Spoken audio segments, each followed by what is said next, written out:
Bonjour à tous et bienvenue dans cette vidéo cruciale et révélatrice où nous abordons un sujet qui touche de nombreux musulmans pieux.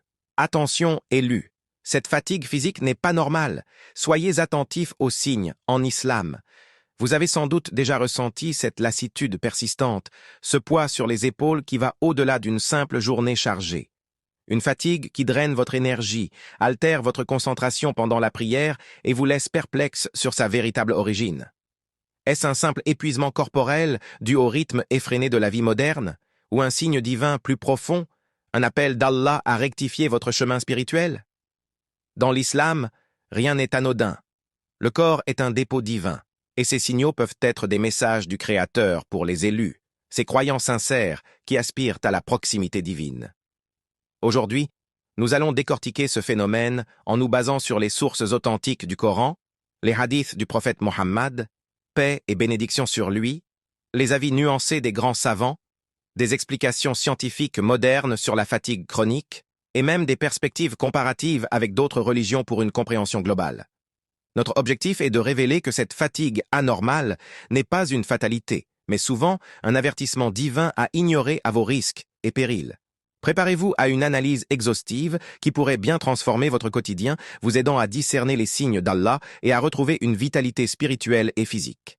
Asseyez-vous confortablement, car cette exploration détaillée va vous éclairer sur comment interpréter ces signes et agir en conséquence pour une foi plus résiliente et une vie alignée avec la sunna.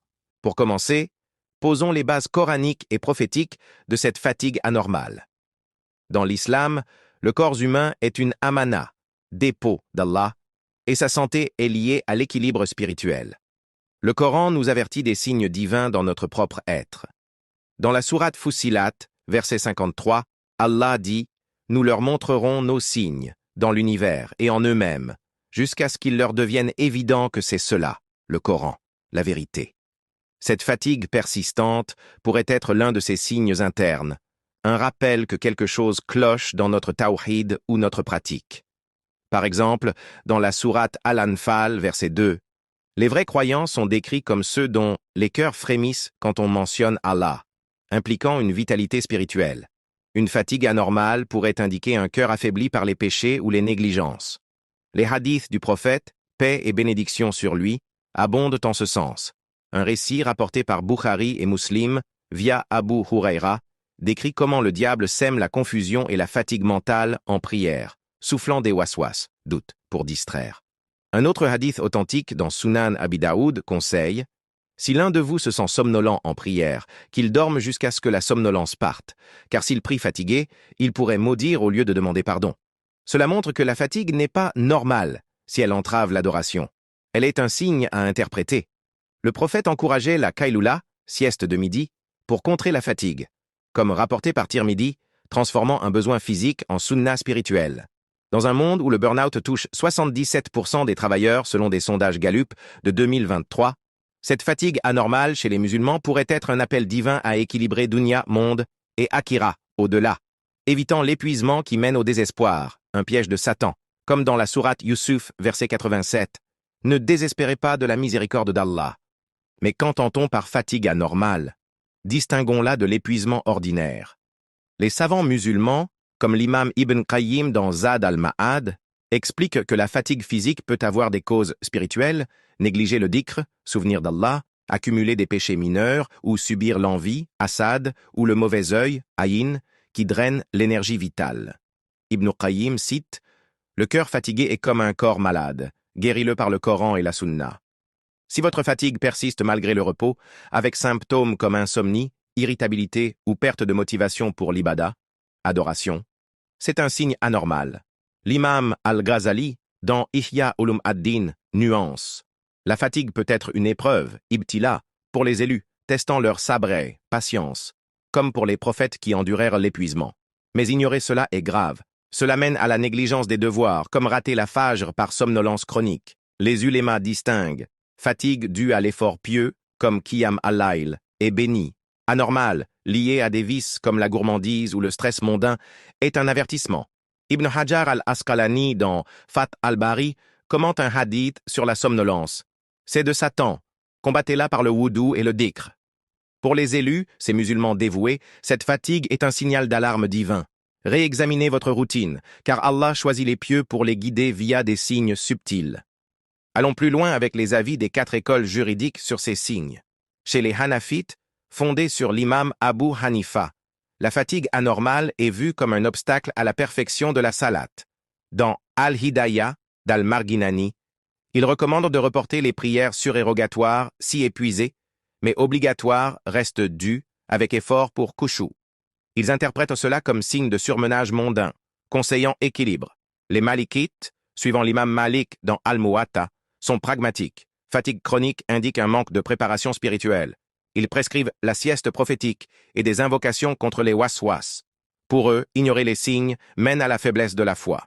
Les Shafi'ites, via l'imam al-Shafi'i dans voient la fatigue comme test divin. Al-Ghazali développe « La fatigue du corps reflète la maladie du cœur, soignée par le tauba, repentir ». Il conseille Ruqya, exorcisme coranique, si suspect de Aïn. Les Hanbalites, alignés sur l'imam Ahmad et Ibn Taymiyyah dans Majmou al-Fatawa, considèrent cela comme une épreuve pour les élus. Ibn Taymiyyah dit « La fatigue anormale est souvent due à l'éloignement d'Allah. Revenez par le dhikr et le repos sunnah. » Consensus. C'est un signe à ne pas ignorer, grave si menant à négligence, mais opportunité de rapprochement. Intégrons une perspective scientifique pour équilibrer.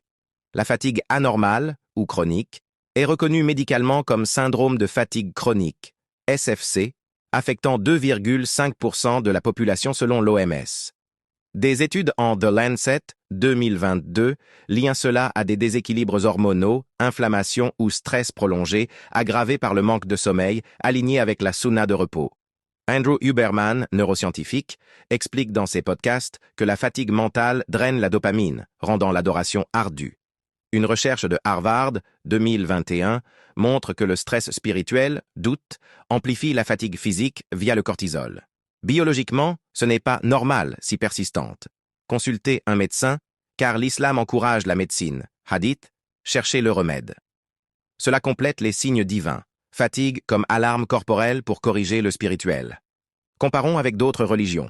Dans le christianisme, la Bible en Matthieu 11, 28 dit « Venez à moi, vous tous qui êtes fatigués et chargés, et je vous donnerai du repos ». Jésus voit la fatigue comme signe de besoin spirituel. Saint Augustin combattait l'acédie, fatigue spirituelle, comme tentation. Dans le judaïsme, le Talmud, Berakot 60b, prescrit repos pour santé, fatigue anormale, signe de déséquilibre. Bouddhisme, fatigue due à attachement, Dalai Lama conseille méditation. Hindouisme, Bhagavad Gita 6.16, lit fatigue à excès. Yoga, équilibre. Ces vues universelles montrent fatigue comme signal transcendantal, à interpréter spirituellement. Le danger, ignorer mène à spirale négative, grave pour élu. Une vérité choquante, cette fatigue pourrait être protection divine, évitant pire, maladie, si rectifiée. Que faire? 12 conseils basés sur Sunna, science. 1. Faites tauba quotidien. Repentir allège fardeau, Ibn Qayyim. 2. Pratiquer kailula, sieste revitalise, hadith Tirmidhi. 3e. Augmenter dhikr, subhanallah, combat waswas, muslim. 4e. Manger modérément, lourdeur fatigue, hadith Bukhari.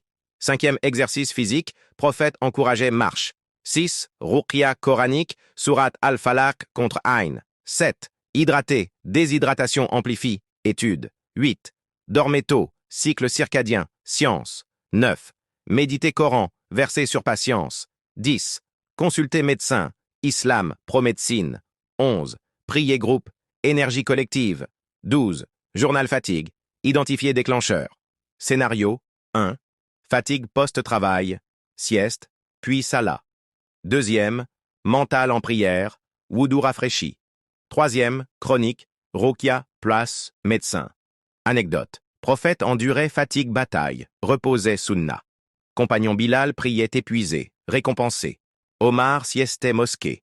Soufi Rumi transformait fatigue en poésie divine.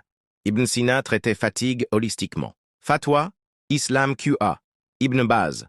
Fatigue signe, combatté par sunna. Uthaymin. Anormal souvent spirituel, tauba. Islam Web. Élément divin pour élu. Dar al-Ifta. Science confirme. Équilibre foi, santé. Psychologiquement, étude 2023, Journal of Religion and Health. Pratiques islamiques réduisent fatigue chronique.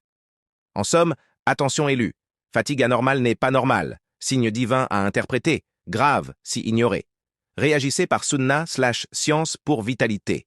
Vidéo utile? Likez, commentez, abonnez-vous. Qu'Allah allège nos fardeaux, nous guide par ses signes. Assalamu alaikum wa rahmatullahi wa barakatuh.